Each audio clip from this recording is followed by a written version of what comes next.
Saudara, Undang-Undang Kesehatan yang sebelumnya menuai polemik dan ditolak organisasi profesi kedokteran, kini sudah disahkan. Maksud kami tadi sebelumnya adalah RUU atau Rancangan Undang-Undang, kini sudah sah menjadi Undang-Undang Kesehatan. Pemerintah berharap bahwa Undang-Undang Kesehatan yang sudah sah ini menjadi awal reformasi kesehatan dan pemenuhan layanan kesehatan secara merata untuk rakyat Indonesia. Nah, sebenarnya apa manfaat dan juga titik-titik kurangnya kalau boleh menjadi catatan menjelang diberlakukannya Undang-Undang Kesehatan ini. Pagi ini kita akan coba bahas dengan sejumlah narasumber yang hadir secara daring untuk Sapa Indonesia Pagi. Sudah berjanji untuk hadir, jadi saya sebut pertama Bang Melki Lakalena dari Komisi 9 DPR RI. Kalau nanti belum bergabung, sekarang sudah bergabung. Iya, selamat pagi Bang Melki. Kemudian ada Pak M. Sahril, juru bicara Kementerian Kesehatan. Juga ada pakar kebijakan publik, Trubus Radiansyah. Mas Trubus, Pak Sahril, Bang Melki, selamat pagi, salam sehat untuk kita semua. Selamat pagi. Ya.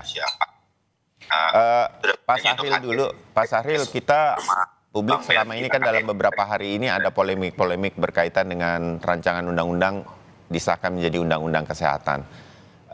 Izinkan saya mewakili penonton kebanyakan dari pemirsa Sapa Indonesia. Memang nanti kita akan merasakan apa sih ketika undang-undang kesehatan ini betul-betul diberlakukan?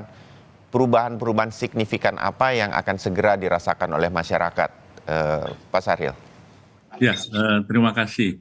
Terima kasih juga Pak Belki yang telah mewakili DPR. Jadi rancangan undang-undang yang kemarin disahkan menjadi undang-undang, urgensinya atau manfaatnya ada dua, yang jangka pendek maupun jangka panjang ya, Mas Bayu ya. Ya. Tentu saja semua ini adalah implementasi dari transformasi layanan kesehatan. Transformasi itu artinya melakukan perbaikan, perubahan, dan sekaligus percepatan. Nah, ini ada kata percepatan ini. Nah, sehingga apa sih manfaatnya bagi masyarakat? Masyarakat pertama akan merasakan manfaat bagaimana upaya pemerataan layanan kesehatan di seluruh negeri kita ini. Yang saat ini kan dirasakan ya Pak, kadang-kadang di daerah itu tidak ada dokternya, layanan kurang dan sebagainya. Kemudian bagi tenaga kesehatan, dokter terutama, dimudahkan suatu birokrasi pengurusan STR atau surat tanda registrasi bersama SIP. Yang kemarin tiap 5 tahun, sekarang STR-nya seumur hidup. Dan juga tidak terlalu berbelit-belit, mudah dan sederhana. Dan juga dengan biaya yang lebih murah. Nah, bagi masyarakat, terutama di hulu, kita akan melakukan transformasi layanan primer, di mana kita akan meningkatkan awareness terhadap pencegahan dan promosi kesehatan agar masyarakat dapat melakukan screening, melakukan pencegahan lebih awal agar tidak terjadi penyakit yang lebih besar. Kemudian di tingkat rumah sakit, harapannya dalam waktu singkat juga dan nanti berlanjut sampai jangka panjang adalah meningkatkan bagaimana rumah sakit rujukan yang ada di Indonesia, baik di tingkat provinsi maupun di tingkat nasional, dapat memberikan layanan yang bagus terhadap masyarakat dan tidak lagi banyak masyarakat kita yang keluar negeri. Nah, tentu saja pemenuhan kebutuhan jumlah dokter ya Mas Bayu ya, itu menjadi program prioritas bagi kita. Nah, kan banyak dikeluhkan di saat ini bagaimana dokter spesialis kita kurang dan tidak merata. Nah, itulah jawaban-jawaban yang harapannya dengan undang-undang ini memberikan legal aspek ya kepada kita agar transformasi ini dapat berjalan dengan baik dan juga percepatan agar dampaknya dirasakan oleh masyarakat. Oke, ya. Nanti dibantu lagi oleh Pak Sahril langsung dari Kementerian Kesehatan begitu. Tapi ini kan juga sudah cukup, bahkan sudah menjadi undang-undang kan sudah dibahas bersama DPR nih, terutama Komisi 9, Bang Melki. Nah, dalam perbincangan dengan Kementerian Kesehatan, saya ke dua titik yang selama ini selalu aja menjadi pembicaraan kita. Pak Sahril, Bang Melki juga terlibat, bahkan Mas Trubus juga nih, pemerataan para dokter di Indonesia. Kita tuh suka bingung, apa sih masalahnya sampai dokter nggak ada di sana, nggak ada di sini begitu. Kemudian pelayanan di rumah sakit yang belum juga bisa ada yang seragam lah. Rumah sakit umum daerah saja masih beda-beda tuh kualitasnya. Nah Bang Melki, dalam ukuran berapa lama sebetulnya dua hal ini tuh nanti bisa mulai terasa? Indonesia ini kan begitu luas ya. berbagai macam permasalahannya, Bang Melki. Ya, terima kasih Mas Bayu dan semua pemirsa Kompas TV ya, Pak Trubus dan Pak Sari. Undang-undang ini kalau kita lihat, terutama yang paling penting yang sudah seperti kemarin juga Pak Jokowi sitir ya setelah habis pengesahan di DPR RI adalah membantu percepatan produksi atau kita menghasilkan tenaga medis, tenaga kesehatan dengan lebih cepat dibanding yang lalu. Yang saya kira paling penting adalah undang-undang ini memberi ruang percepatan itu seperti di luar negeri. Kita bisa menghasilkan para dokter spesialis dan subspesialis melalui apa yang kita sebut dengan satu sistem 2 jalur. Di mana dengan sistem yang sama itu dia bisa diproduksi melalui lembaga pendidikan tinggi, perguruan tinggi seperti sambil sudah berjalan. Dan yang kedua itu dia bisa berbasiskan dengan hospital base, dengan rumah sakit. Tapi semua nanti akan dibuat dengan standar yang sama, kualitas yang sama, dan nanti akan ada 2 jalur semacam itu. Dan kami punya keyakinan bahwa kami sudah kemarin menghitung dalam pembicaraan di Panja. Jadi selaku ketua Panja waktu itu kita diskusi panjang dengan pemerintah, baik itu Kemenkes dan juga Kemendikti dan juga berbagai pihak lain. Kurang lebih 5 tahun sampai 10 tahun ke depan ini mudah-mudahan kita bisa mengejar dari aspek jumlah kebutuhan kita untuk tenaga subspesialis dan spesialis dokter ini bisa kita penuhi. Dan juga memang apabila kita berkoordinasi dengan konsisten, kampus bergerak dan rumah sakit bergerak, kemudian anak-anak yang juga punya minat sebagai dokter spesialis dan subspesialis kita berikan ruang, dengan pola baru tentunya yang saya dengar dari Kemenkes ini sangat bagus, ini tentunya akan membuat kita bisa mempercepat produksi dokter spesialis dan subspesialis. Nah, terkait dengan tadi yang kita bicarakan, apakah distribusinya juga bagaimana nanti, Mas? Ini pasti akan lebih mudah dilakukan karena pengaturan ke depan oleh Kementerian Kesehatan dan tentu didukung oleh Kemendagri, Kemenkeu dan sebagainya itu akan ada atensi khusus bagi mereka yang bekerja di tempat perbatasan, pulau terluar, terdepan, atau tempat-tempat yang memang selama ini kurang diminati. Nanti akan ada semacam sebuah proses insentif yang diberikan secara khusus kepada mereka, sehingga mereka juga kemudian tertarik untuk bekerja dan tinggal dan domisili dan berkarya di sana. Jadi memang undang-undang ini sebenarnya tergambar Bang Melki untuk tenaga dokter ya. Kalau untuk rumah sakit boleh dikasih gambaran juga kepada kami. Apa Jadi, yang akan dilakukan? Undang-undang ini Mas Bayu ingin memberikan kesan bahwa kita akan membuat paradigma dunia kesehatan kita itu lebih kepada aspek promotif dan preventif. Jadi masyarakat Indonesia itu akan dicegah untuk jangan mudah sakit atau lebih meningkatkan derajat kesehatannya. Jadi upaya kesehatan dan penanganan kesehatan kita di bidang ini akan sangat kuat, di mana nantinya peran dari puskesmas, termasuk juga bahkan sampai level pustu dan segulu yang dibutuhkan ya, SDM kesehatan kita, kemudian alat dan prasarana kesehatan, obat-obatan dan seterusnya itu akan diperkuat di level yang terdepan ini, Mas Bayu. Di aspek puskesmas, klinik, dan juga mungkin teman-teman yang akan bergerak di pustu. Nah, pada saat yang sama juga, undang-undang ini menegaskan bahwa kebutuhan kita untuk memperkuat pelayanan di rumah sakit, baik itu tadi SDM yang tadi kami sampaikan dan juga kebutuhan-kebutuhan pendukungnya ya, alat kesehatan, obat-obatan dan sebagainya, itu juga akan sekaligus diperkuat. Dengan cara bahwa semua jenis penyakit yang selama ini, kalau sudah Pak Menkes berkali-kali sampaikan ya, kita stroke-nya ratusan ribu, banyak bayi yang meninggal karena tidak bisa tertangani karena urusan jantung dan sebagainya ini akan dibantu dengan SDM yang berkualitas dan juga dengan alat yang memadai, sehingga rumah sakit kita sampai level di kabupaten kota yang dimiliki oleh pemerintah juga akan diperkuat untuk bisa mengobati yang sakit. Jadi ini undang-undang ini memberikan payung hukum yang kuat untuk proses transformasi kesehatan, di mana dan terutama bahwa tenaga kesehatan kita yang dulunya merasa kesulitan misalnya mendapatkan lisensi ya, terkait STR tadi sudah dimudahkan seumur hidup, termasuk juga tadi sudah Pak Salir sampaikan untuk surat izin praktek pun akan mengalami kemudahan-kemudahan yang tidak lagi mengalami birokratisasi seperti dulu yang dikeluhkan oleh banyak tenaga medis dan tenaga kesehatan kita. Ya, oke.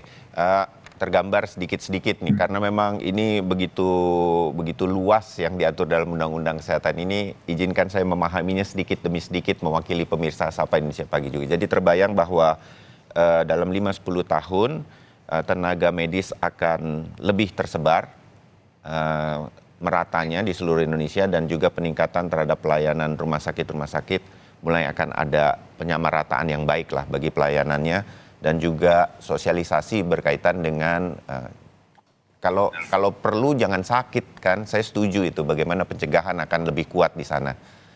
Mas Trubus, di beberapa analisa Anda berkaitan dengan Undang-Undang Kesehatan ini disahkan, Anda agak sedikit khawatir bahwa ini pemerintah akan banyak sekali menangani begitu banyak hal. Ini kan omnibus law, banyak undang-undang dijadikan jadi satu begitu. Analisa Anda berkaitan, kalau bisa melihat kepada dua titik ini, bahwa pemerintah nanti akan lebih, koreksi saya ya Pak Sarhil juga, pemerintah ini akan banyak perannya nih di sini. Nah pertanyaannya, mampu dan cukup nggak SDM-nya? Kira-kira begitu. Mas Trubus mungkin lebih spesifik mengenai ini. Iya, menurut saya sih memang ini satu tantangan berat, di mana kemudian ketika semuanya bersifat sentralistik ya, ada di tangan pemerintah, peran pemerintah sangat besar, itu tentu nanti akan ada perlu satu pengawasan yang ketat ya, di mana misalnya selama ini yang dijalani oleh publik, oleh masyarakat, bisa yang anggota BPJS itu kan perilaku diskriminatif oleh rumah sakit, dan itu kan potret buruk, di mana kemudian harapannya dengan undang-undang ini nanti tidak ada lagi gitu kan itu. Jadi mereka akan merasa nyaman, merasa bisa diperlakukan sama. Nah, kemudian yang kedua, menurut saya ini menjadi pemikiran bagaimana kemudian keluhan-keluhan masyarakat itu bisa istilahnya itu dibentuk semacam citizen centric. Ya. Citizen centric itu dalam kebijakan publik adalah bagaimana mengajak masyarakat untuk ini mengawasi juga gitu, dalam arti ketika terjadi ada rumah sakit yang melakukan pelanggaran-pelanggaran itu segera ada langkah-langkah yang dilakukan oleh pemerintah gitu. Jangan kemudian selama ini kan masyarakat mengeluh ya udah dicuekin aja, kadang-kadang nggak ada perlakuan apapun gitu ya, terutama di daerah itu. Nah, ini menjadi hal yang sangat perlu mendapat perhatian. Yang ketiga adalah bagaimana nanti peran kepala daerah ya. Ini yang akan menjadi masalah besar, di mana kemudian ketika spending mandatory itu nggak ada, itu kan nanti mereka akan istilahnya nanti jadi membabi buta, mengambil anggaran yang mungkin dari anggaran infrastruktur, anggaran jalan, anggaran apa, kemudian dimasukkan di dalam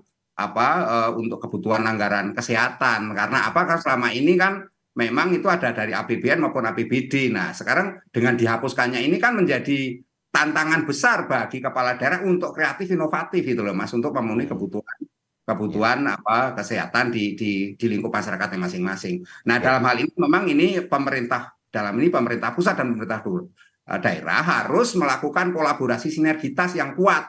Karena kalau enggak, ini undang-undang ini juga akan, ini saya khawatir nih nanti kalau memang PP maupun permennya juga tidak sinkron, ini akan menjadi macan ompong juga pada akhirnya gitu. Saya khawatir di situ, karena jangka panjang memang harapannya perubahan ini akan membawa istilahnya aksesibilitas yang mudah terhadap dokter dan dokter spesialis misalnya. Kemudian harapan juga di mana masyarakat akan memperoleh kesetaraan dalam perlakuan kesehatan. Itu kan semua harapan semua. Tetapi bagaimana masih ke depan, ini yang menjadi tantangan kalau pemerintah pusat dan daerah sinergitasnya rendah. Ini yang jadi masalah, karena di daerah ini repotnya, dan di pusat juga pemerintah ini kan berjalan 5 tahun kan. Jadi lalu ada pergantian. Nah, di sini kebijakan bagaimana inkremental, bagaimana itu kontinuitas itu menjadi problem tersendiri gitu loh Mas. Ya, oke. Jadi catatan Pak Sarhil, walaupun waktu kita nggak banyak dalam dialog Sapa Indonesia pagi ini, tapi beberapa hal yang menjadi catatan dari Mas Trubus ini, pemerintah siap dan ini bisa tetap konsisten. Izinkan saya nanti menyela beberapa hal yang menjadi catatan dari Mas Trubus. Pak Sarhil. Ya, terima kasih. Jadi satu sisi kita membuat undang-undang ini dengan optimisme yang tinggi, dan ini menjadi besar bagi kita. Tapi ada sebagian yang memang seperti yang disampaikan oleh Pak Trubus yang mewakili sebagian masyarakat, ada kekhawatiran, bahkan ada yang pesimis. Tapi inilah akan kita buktikan nanti, dan tentu saja Pak Melki izin kita akan membuat PP permennya yang memang harus lebih membumi ya, detail. Nah, termasuk tadi yang mandatory spending, itu sebetulnya adalah suatu perubahan cara saja. Nah, kemarin dianggap spending mandatory atau mandatory spending ini adalah hal yang memang ada dianggap suatu pemborosan dan sebagainya lah ya. Nah, untuk itu kita rubah saat ini semua program kerja itu berbasis kinerja yang ujungnya tadi kepada 6 pilar transformasi tadi. Kita di hulu itu bagaimana upaya preventif promotif ini menjadi upaya yang terbesar saat ini Pak Bayu ya. Karena kemarin kuratif yang sangat tinggi. Jadi orang-orang pada sakit semua karena di hulunya itu tidak dilakukan promotif dan preventif termasuk screening ya. Sehingga orang-orang itu umpamanya yang paling banyak stroke, hipertensi, diabetes itu di hulunya tidak dikawal. Nah dengan undang-undang ini memberikan perlindungan hukum bagi kita untuk melakukan upaya ini dengan baik. Nah, Pak sehingga Sahril, di titik anggaran ini, kan kalau dulu, koreksi saya juga nih Mas Trubus, Bang Melki ya, kan disebutnya mandatory spending. Mandatory kan wajib, jadi pemerintah daerah itu harus menganggarkan untuk kesehatan. Nah, kata-kata yang kemudian di Undang-Undang Kesehatan yang baru ini, mandatorinya ini dihilangkan kan, kemudian bahasa saya untuk mempermudah pemahaman, nggak lagi jadi wajib, tapi by project. Takutnya nih, ketakutan dari Mas Trubus dan saya, kalau boleh berpikir kan, bisa saja ada pemerintah daerah yang kepala daerahnya nggak menganggap penting kesehatan gitu. Jadi nggak mandatori dan nggak dianggarkan nanti. Malah lebih untuk yang lain. Padahal kan ini tetap mandatori, kesehatan ini kan pasti ada gitu. Nah itu nggak akan hilang, Pak Sahril ya sebenarnya. tidak akan hilang. Cuma Oh. mandatory presentasi itu yang menjadi catatan kemarin itu. Ya. Sekarang tidak ada lagi presentasi itu, tapi kita betul-betul berbasis kinerja. Jangan sampai nanti anggaran ini itu dibalik. Kalau dulu kan program follow money, sekarang money follow program. Sehingga seperti yang disampaikan oleh banyak kalangan, bisa saja nanti kita justru budget ini lebih tinggi karena memang menuntut suatu perubahan transformasi yang cepat. Jadi jangan khawatir. Jadi ya Pak Melki ya, tolong kalau saya salah juga dikoreksi. Mandatory itu dalam arti kata persentase saja ya. Ya, ditahan dulu Pak Sahril, Bang Melki sama Pak Trubus, saya terbatas waktu, kita harus jeda sebentar. Nanti kita lanjutkan sedikit, di mana Mas Trubus tadi memberikan catatan, masih ada beda layanan nggak nih yang akan terjadi antara BPJS dan non-BPJS? Ini akan segera ada perubahan atau tidak? Disambung ke sana ya Pak Sahril, tetap bersama kami. Ya saudara, kita langsung sambung dialog kita mengenai undang-undang kesehatan yang sudah menjadi undang-undang, sudah sah begitu, dan apa saja yang sebetulnya akan segera dirasakan oleh masyarakat. Beberapa tadi sudah disinggung di bagian pertama. Masih ada Pak Muhammad Sahril, juru bicara Kementerian Kesehatan Republik Indonesia, Bang Melki Lakalena dari Komisi 9 DPR RI, dan Trubus Radiansah, analis kebijakan publik. Pak Sahril, dilanjutkan sedikit, tadi ada catatan dari Mas Trubus yang juga menjadi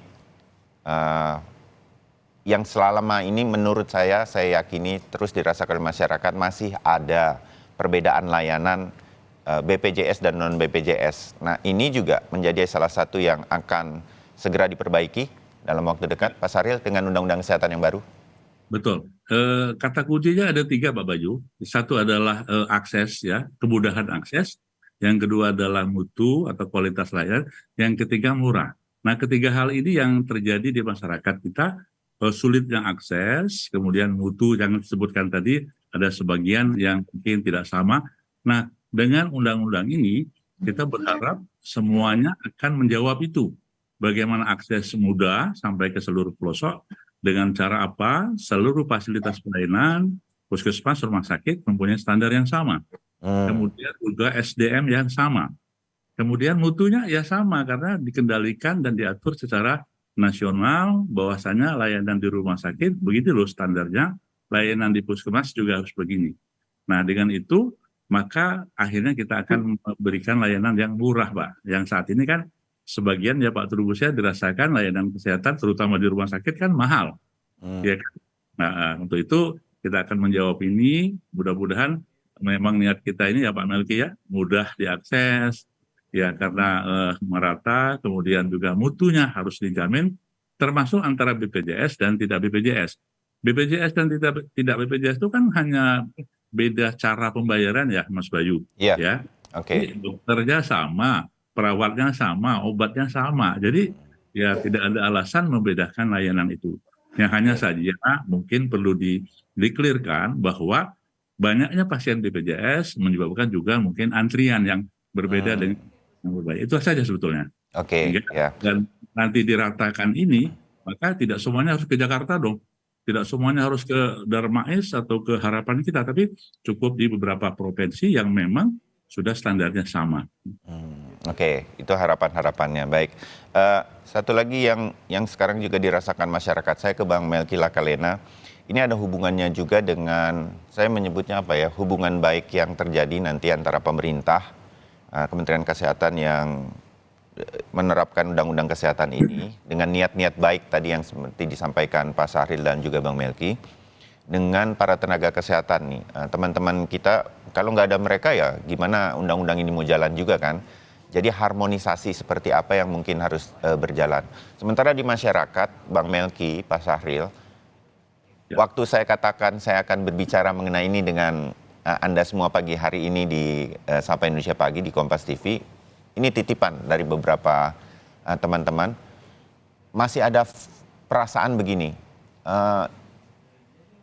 tenaga kesehatan tuh nggak pernah salah. Ini kita bicara malpraktek itu hampir kayaknya nggak pernah kemudian ke pengadilan dan lain-lain. Walaupun mungkin bisa saja ada kesalahan-kesalahan tersebut, lebih dan kurang. Walaupun dengan segala respek terhadap tenaga kesehatan, kita sudah sangat terbantu selama ini. Jangan cerita COVID-19 lah. Mereka yang ada di depan untuk menyelamatkan kita semua. Nah Bang Melki, bagaimana undang-undang ini bisa ketemu di sana dan masyarakat juga merasa aman ketika mendapatkan layanan kedokteran atau layanan kesehatan di Indonesia ini, Bang Melki? Ya, menurut kami begini Mas Bayu terkait hal ini ya. Tenaga kesehatan dan tenaga medis itu dua kategori tenaga SDM kesehatan kita ya. Itu mereka akan selalu menjadi ujung tombak kita dalam urusan baik itu promotif, preventif, kuratif, rehabilitatif dan juga paliatif. Dan tidak akan pernah mereka itu tidak akan pernah hilang dari urusan apapun tentang kesehatan di negeri ini. Saya berkali-kali katakan bahwa undang-undang ini adalah undang-undang yang diberikan untuk masyarakat Indonesia agar terlayani dengan baik dan juga khususnya bagi teman-teman tenaga medis dan tenaga kesehatan. Undang-undang ini bukan undang-undang pemerintah, bukan undang-undang untuk DPR, bukan undang-undang untuk OP. Jadi undang-undang ini diorientasikan untuk pelayanan kesehatan, untuk masyarakat, untuk tenaga medis, tenaga kesehatan. Nah karena demikian Mas Bayu, saya ingin tegaskan bahwa dengan beberapa poin yang sudah kami masukkan ini, itu masyarakat mestinya akan menjadi lebih mendapatkan pelayanan kesehatan yang berkualitas karena tenaga medis dan tenaga kesehatan sekarang itu akan jauh lebih bisa bergerak dengan leluasa di lapangan untuk melayani masyarakat luas karena undang-undang ini memberikan regulasi yang sangat kuat kepada mereka semua di lapangan. Yang kedua juga terkait dengan keamanan kualitas dan kesehatan kita juga regulasi ini memberikan sebuah perlindungan hukum yang sangat kuat di mana teman-teman tenaga medis dan tenaga kesehatan kita juga bisa bekerja dengan tenang karena mereka akan terhindar dari yang di masa lalu itu orang takut dengan istilah kriminalisasi. Karena justru melalui undang-undang ini mereka akan bekerja dengan tenang karena apabila mereka ingin melaksanakan pelayanan kesehatan tersebut dan apabila ada masalah, misalnya di lapangan ada protes dari keluarga pasien misalnya terkait pelayanan kesehatannya, mereka tidak serta-merta akan langsung berurusan dengan urusan hukum biasa ya, yang dimana langsung proses hukum berjalan dengan normal, tapi akan dinilai terlebih dahulu oleh majelis kehormatan dari masing-masing profesi yang ada. Apakah problem ini adalah problem yang bersifat profesi yang bisa dijelaskan sebenarnya, ataukah ini memang problem yang urusannya dengan kaitan urusan pidana. Nah ini juga akan nanti dilalui dalam proses penilaian terhadap problem pelayanan kesehatan di lapangan. Jadi masyarakatnya nanti lebih tenang menghadapi seluruh pelayanan kesehatan ke depan, juga tenaga medis dan kesehatan juga lebih tenang karena sebenarnya gini Mas Bayu, di urusan kesehatan ini kecepatan pelayanan itu penting karena dia itu berurusan langsung dengan bagaimana nasib dari pasien tersebut. Jadi apabila ditangani dengan cepat, dengan sigap, dengan gercepnya itu akan sangat menentukan apakah pasien tersebut bisa kembali normal atau bisa dicegah lebih kerusakan lebih dalam atau bahkan bisa meninggal apabila terlambat penanganan. Nah kami sangat memberikan concern kepada hal ini sehingga baik tenaga medis maupun tenaga kesehatan dan juga masyarakat kita perkuat betul dalam undang-undang ini agar jelas batasannya tinggal nanti diteruskan oleh undang-undang turunannya. Nah, saya mau tadi konsen terkait ini Mas Bayu, terkait dengan soal BPJS tadi. Kami dengan sengaja tidak masuk membicarakan terkait soal BPJS, sehingga memang undang-undang BPJS dan SDSN itu tidak kita sentuh dan kita kembalikan kepada yang hari ini berjalan.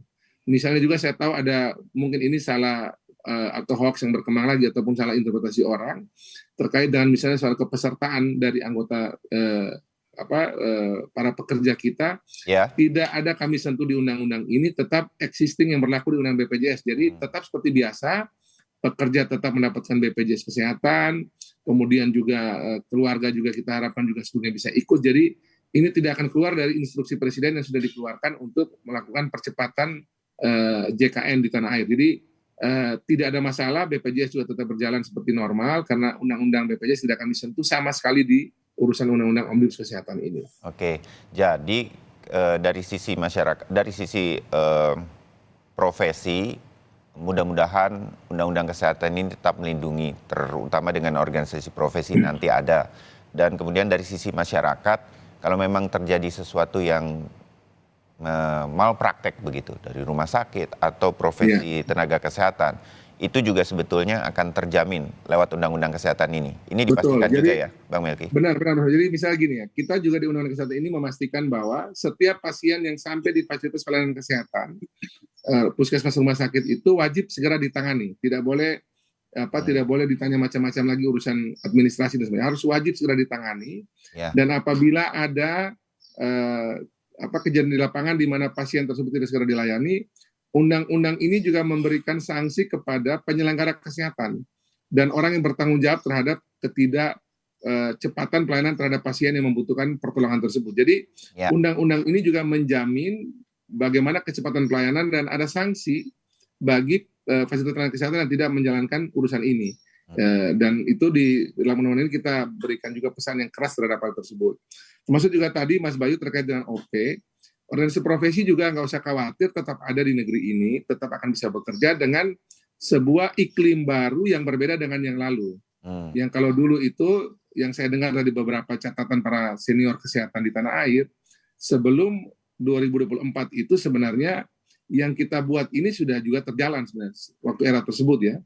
Nah, tapi waktu 2004 itu, kemudian kewenangan negara ini dipinjamkan atau diberikan kepada OP.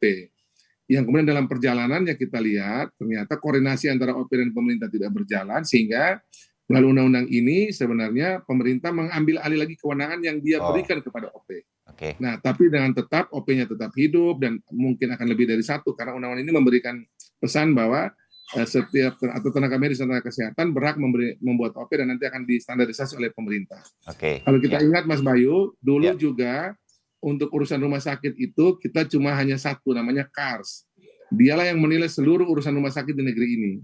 Waktu era Menkes yang lalu, Pak Terawan, itu kemudian dibentuk lebih dari satu lembaga akreditasi dan itu justru membuat rumah-rumah sakit seluruh tanah air justru sekarang lebih dinamis dalam hal menghasilkan layanan kesehatan di tanah air. Nah, kami berharap juga dengan OP yang dengan iklim yang baru ini semua OP bisa bergerak dengan baik, ID tetap hidup, IAI tetap hidup, jangan mungkin akan ada OP baru yang akan bersama mereka juga untuk menangani keanggotaan masing-masing profesi di tanah air. Terbayang Bang Melki. Mas Trubus punya catatan bagaimana harmonisasi antara pemerintah yang sekarang bahasa Bang Melki saya pinjam mengambil alih lagi kewenangan untuk mengatur tenaga kesehatan ini dengan para tenaga kesehatan. Ini harmonisasi yang harus jalan. Kalau enggak, saya sebagai masyarakat mau kemana lagi gitu kan, kalau ini kemudian tidak harmonis. Mas Trubus. Iya, menurut saya memang apa yang disampaikan Pak Melki adalah satu harapan besar di mana kemudian harmonisasi ini akan membawa perubahan-perubahan karena selama ini mereka diberikan kewenangan yang besar dan kemudian ditarik lagi oleh pemerintah. Itu ada satu gap perbedaan cara berpikir menurut saya, tetapi yang jelas mereka ini harus diberi semacam komunikasi publik yang baik. Karena itu tugaslah ke pemerintah dan kesehatan agar para OP ini tidak merasa menjadi kuda Troya untuk keperluan-keperluan ini yang lebih besar dalam hal kesehatan, tetapi juga khawatir saya juga memang pada dasarnya pihak-pihak tertentu memanfaatkan OP itu untuk kepentingan-kepentingan yang lebih besar, dalam arti bahwa bagaimana kemudian masyarakat dalam hal ini tetap memperoleh layanan publik yang baik. Nah, yang kedua menurut saya, bagaimana kemudian harmonisasi ini tidak semata-mata hanya pada tataran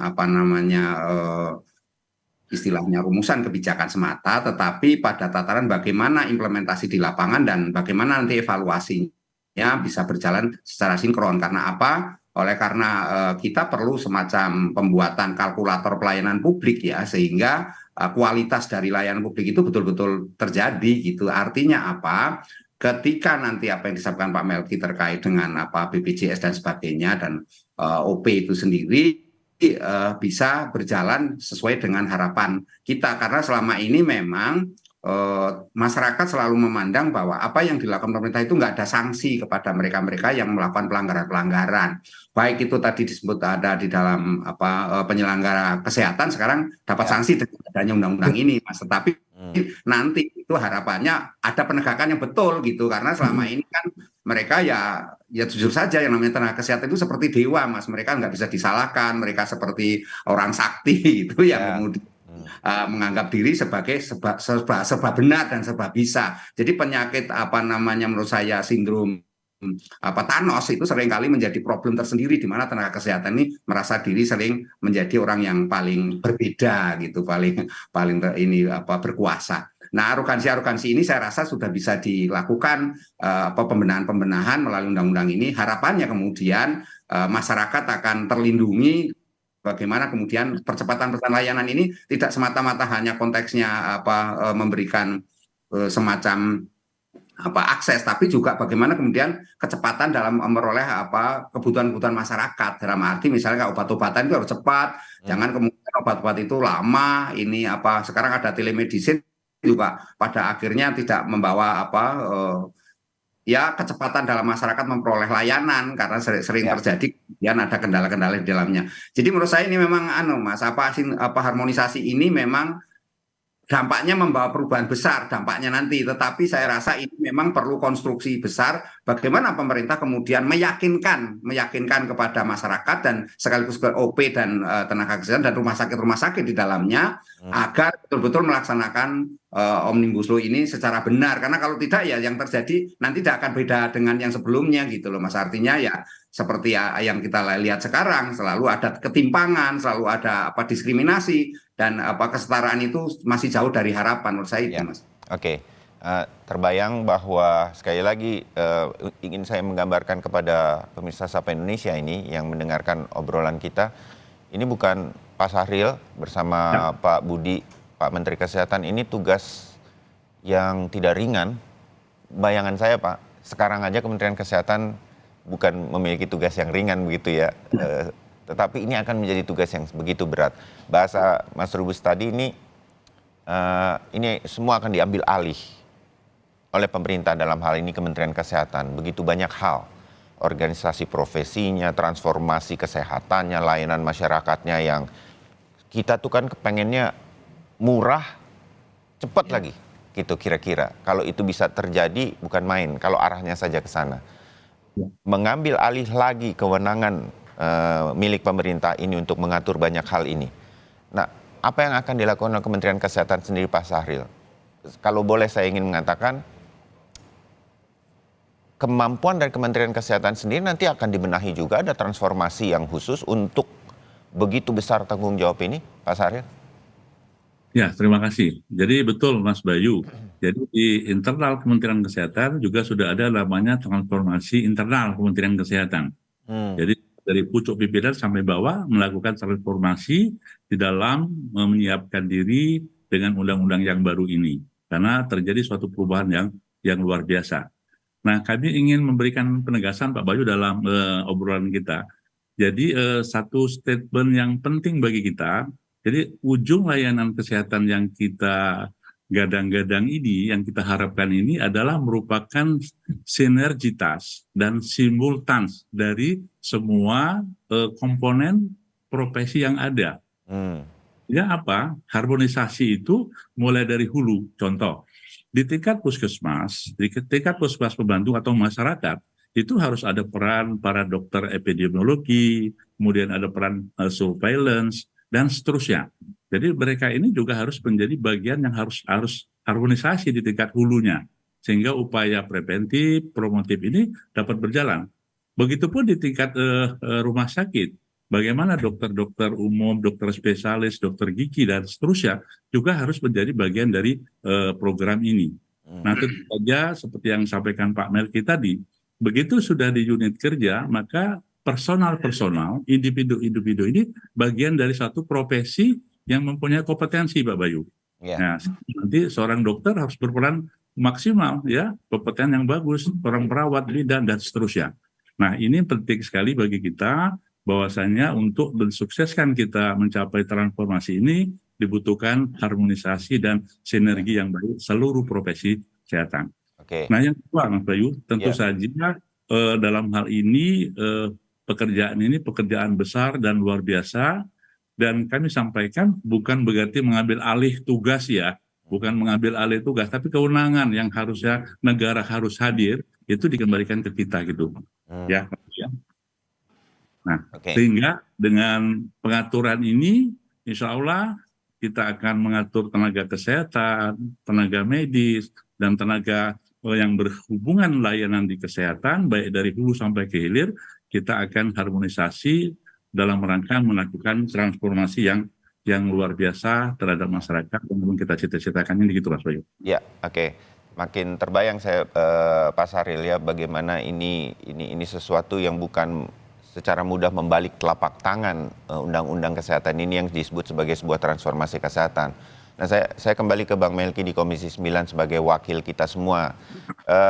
Kalau saya katakan pakai kata pengawasan mengenai upaya transformasi kesehatan ini yang akan segera dimulai ini lewat undang-undang kesehatan ini juga bukan tugas yang mudah kan, Bang Melki.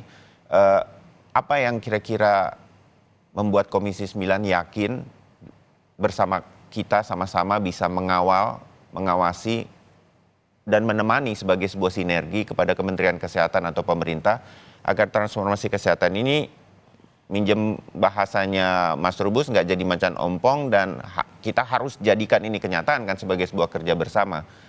Apa yang terbayang di Komisi 9 bersama pemerintah agar ini bisa ke arah yang barusan kita obrolkan begitu? Pelan tapi pasti. Ya, yang pertama begini Mas Bayu. Yang pertama adalah ada kurang lebih kebutuhan ya yang ada dari pasal-pasal 458 pasal 20 bab ini. Ada 100 PP yang harus dibuat dan ada 5 Permenkes dan 2 Perpres harus kita susun lanjutan dari undang-undang ini. Oh, oke. Yang itu harus segera dibuat, apakah dibuat 1 PP misalnya untuk menjembatani seluruh PP yang akan dibentuk ataupun lebih dari 1, itu silakan pemerintah menyusun. Tapi ini adalah pekerjaan pertama harus dilakukan pasca undang-undang ini sudah disahkan DPR dan kemudian akan disetujui oleh pemerintah melalui tanda tangan Pak Presiden dan dimasukkan lembaran negara. Ini pekerjaan pertama yang penting untuk kita juga dari awal waktu kita susun undang-undang ini, selalu dalam rapat-rapat panja kami ingatkan secara paralel juga pemerintah segera mempersiapkan PP-nya. Karena ini catatan dari beberapa profesor yang saya kirimkan semua draft lengkap undang-undang ini, setelah jadi disahkan kemarin, kemudian juga bagaimana kronologisnya, substansi yang diberikan. Rata-rata mereka mengatakan Bapak Melki dorong pemerintah agar peraturan turunannya segera dihasilkan. Dan kami dapat komitmen dari pemerintah bahwa dalam waktu yang secepat-cepatnya dengan melibatkan partisipasi publik, pemerintah akan menyusun peraturan turunannya dengan cepat dan melibatkan pendapat publik sehingga nanti peraturan turunannya betul-betul bisa mengakomodasi banyak kepentingan yang kita tadi diskusikan. Yang kedua, Mas Bayu, adalah undang-undang ini juga ada yang namanya rencana induk bidang kesehatan.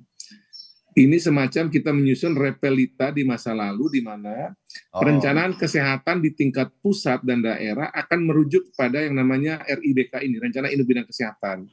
Di mana seluruh program-program kesehatan di tingkat pusat sampai ke seluruh Indonesia itu akan dirumuskan di sana, diterjemahkan, dibuat program, termasuk nanti anggaran akan menginduk ke situ, bagaimana kita menyiapkan anggaran di pusat dan di daerah, sehingga nanti ini akan menjadi panduan kita untuk menangani persoalan kesehatan tanah air dan melakukan pelayanan kesehatan tanah air, sehingga kita punya panduan yang jelas dan terukur, Mas. Jadi ini ganti menteri, ganti presiden, nggak masalah, blueprintnya harus tidak ada masalah, tidak masalah. Jadi blueprintnya akan dibuat di situ dan kami sudah berkomitmen juga dari Pak Menkes bahwa berbagai kebutuhan-kebutuhan terkait dengan bagaimana itu dipenuhi dalam berbagai aspek itu juga pemerintah sudah siapkan dan juga sudah disetujui oleh Pak Presiden dan juga Menteri Keuangan dan sebagainya. Jadi kami melihat bahwa dengan tadi yang sudah disampaikan juga terkait mandatory spending yang tidak dibuat khusus di sini secara angka di Undang-Undang Kesehatan yang lama 5%, yang baru sebenarnya juga kami mengusulkan 10%, tapi kemudian tidak dengan angka semacam itu di Undang-Undang ini. Dengan adanya RIBK ini, Rencana Induk Bidang Kesehatan, semua kita bisa bersama-sama membahas, merumuskan, dan menetapkan itu menjadi bagian dari kerangka pembangunan kesehatan 5 tahun ke depan di pusat dan daerah, sekaligus juga anggaran disiapkan, dan apabila ada, Mas Bayu, apabila ada daerah yang tidak melaksanakan ini, baik itu membuat program yang baik, dan masuk juga anggaran, akan ada mekanisme yang dalam undang-undang kami sebut dengan insentif dan disinsentif. Jadi bagi daerah yang melaksanakan akan ada insentif, dari pemerintah pusat tentunya, dari Kemenkes misalnya, apakah alokasi dan alokasi khusus kesehatannya bagus, dari Kementerian Keuangan apakah mungkin ada tambahan anggaran tertentu misalnya, ataupun dari Kementerian Dalam Negeri ada juga catatan tertentu, tapi bagi yang melaksanakan akan ada reward bagi yang bersangkutan, bagi yang tidak melaksanakan daerah tersebut akan mendapatkan punishment. Jadi kami percaya bahwa dengan semangat semacam ini, semua bekerja sama, bekerja keras, sinergi di pusat dan daerah, program kesehatan yang kita ingin rumuskan ini bisa jalan. Kalau Mas Bayu masih ingat, kemarin Pak Jokowi sempat sitir begini, kita ini punya program stunting, ini bicara daerah ya, punya program stunting, anggaran 10 miliar misalnya. Beliau tegaskan di situ, 3M pakai buat rapat-rapat, 3M pakai buat perjalanan dinas sana-sini, 2M pakai buat sosialisasi macam-macam. Hanya 2 miliar rupiah atau 20% yang dipakai buat beli telur, beli ikan, beli ayam, untuk dikasih buat si bayi ataupun ibu yang membutuhkan ini untuk penanganan stunting. Nah, ke depan dengan RIBK ini, Rencana Induk Bidang Kesehatan, hal semacam ini tidak lagi akan terjadi. Jadi semua uang itu harus jelas dipakai untuk program yang mana, dan program itu butuh uang, dan uang harus disiapkan untuk menjalankan program-program kesehatan tersebut. Baik, oke. Nggak cukup sebetulnya kita bicara hanya di durasi yang ada di Sapa Indonesia Pagi, dan masih banyak hal yang lain. Saya ingin hanya mengucapkan kepada Bang Melki dan juga terutama Pak Sahril, selamat bertugas Pak, ini doa kita bersama. Dan Amin. mudah-mudahan kami bisa ikut mengawal, meminjam tadi usulan atau catatan dari Mas Trubus, izinkan kami masyarakat bisa melaporkan langsung dan kemudian ditindaklanjuti, dan ini menjadi pengawasan yang selama ini sudah terbukti. Netizen Indonesia itu memberikan masukan dan kemudian dilayani, mudah-mudahan ini selalu jadi terbaik bagian. Mas Bayu. Kira-kira begitu ya Pak. Kita akan ketemu lagi, sekali lagi selamat bertugas untuk Kementerian Kesehatan, ketemu harmonisasinya dengan teman-teman dan saudara-saudara kita tenaga kesehatan. Ini niat baik yang harus kita dukung bersama. Kita doakan. Jadi Mas Bayu, perlu kami sampaikan di sini bahwa nanti pembahasan RIBK itu, Rencana Induk Bidang Kesehatan, akan dilakukan oleh Kementerian Kesehatan dan kami di Komisi 9. Jadi nanti tolong masukannya kami tunggu untuk kita membahas ini dengan baik. Iya, oke. Kita akan terus bersama-sama melihat ini pelan tapi pasti, semoga ini terjadi sebagai sebuah upaya atau niat baik kita semua. Terima kasih Mas Trubus, terima kasih Bang Melki, Pak Sahril, terima kasih waktunya. Selamat pagi. Mas Trubus, terima kasih juga.